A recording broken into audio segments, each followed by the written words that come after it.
U školi za osnovno i srednje obrazovanje za učenike sa smetnjama u razvoju Ivo Lola Ribar upriličena je proslava Srpske nove godine.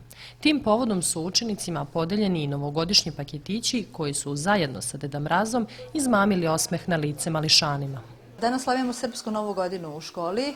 Proslavu smo organizovali zahvaljujući Udruženju Kraljevina Srbija. Tu su i socijalno odgovorna preduzeća koja su učestvovala, kompanija Dunav osiguranje koja je obezbedila paketiće za 90 učenika škole. Također su u akciji učestvovali i kraljevačka preduzeća Toplana i Vodovod.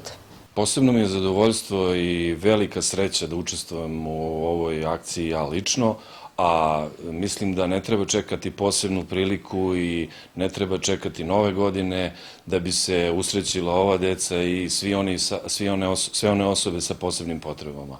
Ja pozivam sve da iskoriste svaku priliku i da i oni pokušaju da uvećaju radost i sreću svoj ovoj deci tokom cele godine, a ne samo za ove praznike. Sljedeći častan i svetov primjer našeg kraljevskog para, Udruženje Kraljevina Srbija, je inicijator na stotine humanitarnih akcija širom naše zemlje. Na obostrano zadovoljstvo sa ovom školom imamo dugu i uspešnu saradnju. Izmamiti osmeh na licima ove dece, verujte mi da je veliko zadovoljstvo. U školi Ivo Lola Ribar izrazili su nadu da će proslava Srpske nove godine, koja je ove godine organizovana prvi put, preći u tradiciju.